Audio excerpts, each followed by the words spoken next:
ನಾವು ಇಂದು ಹೈಟೆಕ್ ಆದ ಜೀವನ ನಡೆಸುತ್ತಿದ್ದೇವೆ. ತುಂಬ ಲಕ್ಸುರಿಯಾದ ಲೈಫನ್ನು ನಡೆಸುತ್ತಿದ್ದೇವೆ.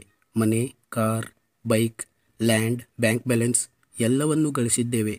ಆದರೂ ಈ ಎಲ್ಲ ವಸ್ತುಗಳು ನಮಗೆ ಬೇಕಾದ ನೆಮ್ಮದಿಯನ್ನು, ಆತ್ಮತೃಪ್ತಿಯನ್ನು, ಖುಷಿಯನ್ನು ನೀಡುತ್ತಾನೇ ಇಲ್ಲ. ಹಾಗಾದರೆ ಇಷ್ಟೆಲ್ಲ ವಸ್ತುಗಳನ್ನು ಮಾಡಿದ ನಂತರವೂ ನಮಗೆ ಬೇಕಾದ ಮಾನಸಿಕ ನೆಮ್ಮದಿ ಸಿಗುತ್ತಾನೇ ಇಲ್ಲ ಅಂದರೆ ನಾವು ನಮ್ಮ ಜೀವನದ ಉದ್ದೇಶವನ್ನೇ ಸರಿಯಾಗಿ ಅರ್ಥ ಮಾಡಿಕೊಂಡಿಲ್ಲ ಅಥವಾ ಅರ್ಥ ಮಾಡಿಕೊಳ್ಳ ಬಯಸಿಲ್ಲ ಎಂದರ್ಥ. ಜೀವನವೆಂದರೆ ಕೇವಲ ದುಡ್ಡು ಮಾಡಿ ಒಂದು ದಿನ ಹೊರಟು ಹೋಗೋದಲ್ಲ. ಹಾಗಾದರೆ ಜೀವನದ ಸಾರ್ಥಕತೆ ಕಂಡುಕೊಳ್ಳಬೇಕಾದರೆ, ಜೀವನದ ಉದ್ದೇಶವನ್ನು ಕಂಡುಕೊಳ್ಳಬೇಕಾದರೆ ನಾವೇನು ಮಾಡಬೇಕು? ಫ್ರೆಂಡ್ಸ್, ನಿಮ್ಮ ಲೈಫ್ ಪರ್ಪಸ್ ಕಂಡುಕೊಳ್ಳಬೇಕಾದರೆ ನೀವು ಮಾಡಬೇಕಾದ ಮೊದಲ ಕೆಲಸ, ಕೆಲ ಹೊತ್ತು ನಿಮ್ಮೊಂದಿಗೆ ನೀವೇ ಕಳೆಯಿರಿ. ಈ ವೇಳೆಯಲ್ಲಿ ನೀವು ಯಾವುದೇ ರೀತಿಯ ವಸ್ತುಗಳನ್ನು ನಿಮ್ಮೊಟ್ಟಿಗೆ ಇಟ್ಟುಕೊಳ್ಳದು. No music, no book, no any other things. ಮುಂದೆ ಕೆಲವು ನಿಮಿಷಗಳ ಕಾಲ ಹಾಗೆ ಕುಳಿತು ನಿಮಗೆ ನೀವೇ ಕೇಳಿಕೊಳ್ಳಿ, ನಾನು ಇಷ್ಟೊಂದು ವಸ್ತುಗಳನ್ನು ಮಾಡಿದ ಮೇಲೂ ಏಕೆ ನನಗೆ ಸಂತೋಷ ಸಿಗುತ್ತಿಲ್ಲ?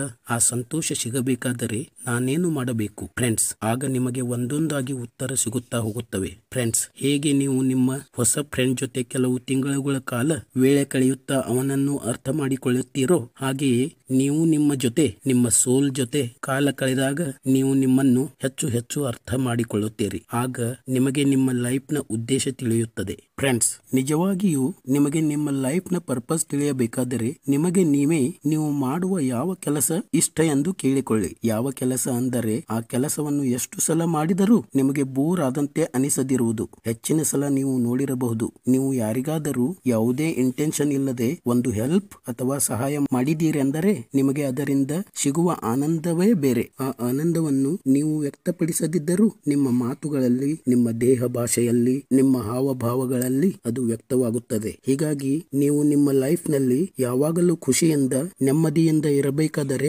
ನೀವು ನಿಮ್ಮ ಸೆಲ್ಫ್ ಸೆಂಟ್ರಿಕ್ ಜೀವನದಿಂದ ಹೊರಬಂದು ಸರ್ವಿಸ್ ಸೆಂಟ್ರಿಕ್ ಜೀವನದತ್ತ ವಾಲಬೇಕು. ಜಗತ್ತಿನ ಗ್ರೇಟ್ ವ್ಯಕ್ತಿಗಳಾದ Nelson Mandela, Mother Teresa, Ratan Tata ಅವರು ಎಂದೂ ತಮಗೋಸ್ಕರ ಬಾಳದೆ ಬಡವರ, ನಿರ್ಗತಿಕರ ಜೀವನಕ್ಕಾಗಿ ಬಾಳಿದರು. ಅವರು ಬೇರೆಯವರ ಸೇವೆಯಲ್ಲಿಯೇ ತಮ್ಮ ಆತ್ಮತೃಪ್ತಿಯನ್ನು ಕಂಡುಕೊಂಡರು. ಒಂದು ಶ್ರೇಷ್ಠ ಕೋಟ್ ನ ಪ್ರಕಾರ, the two most important days in your life are the day you born and the day you find out why. ಅಂದರೆ ನಿಮ್ಮ ಜೀವನದ ಎರಡು ಮಹತ್ವದ ದಿನಗಳು ಯಾವುವೆಂದರೆ, ಒಂದು ನೀವು ಈ ಜಗತ್ತಿಗೆ ಬಂದ ದಿನ ಅಂದರೆ ಹುಟ್ಟಿದ ದಿನ, ಮತ್ತೊಂದು ನೀವು ಈ ಜಗತ್ತಿಗೆ ಯಾಕೆ ಬಂದಿದ್ದೀರಿ ಅಂತ ತಿಳಿದುಕೊಂಡ ದಿನ ಅಂದರೆ ನಿಮ್ಮ ಜೀವನದ ಉದ್ದೇಶ ತಿಳಿದುಕೊಂಡ ದಿನ. ನಾವು ನಮ್ಮ ಲೈಫ್ ನಲ್ಲಿ ಯಾರನ್ನು ಹೆಚ್ಚು ಇನ್ಸ್ಪಿರೇಷನ್ ಆಗಿ ತೆಗೆದುಕೊಳ್ಳುತ್ತೇವೆಂದರೆ ಯಾರು ತಮ್ಮ ಜೀವನದಲ್ಲಿ ಅತ್ಯುನ್ನತವಾದುದನ್ನು ಸಾಧಿಸಿರುತ್ತಾರೆ ಅವರನ್ನ. ಉದಾಹರಣೆಗೆ ಎಲಾನ್ ಮಸ್ಕ್, ಬಿಲ್ ಗೇಟ್ಸ್ ಅಂತಹವರನ್ನ. ಅಂದರೆ ಅವರು ನಮ್ಮ ಲೈಫ್ ನಲ್ಲಿ ಶ್ರೇಷ್ಠವಾದ ವಸ್ತುಗಳನ್ನು ನೀಡಿ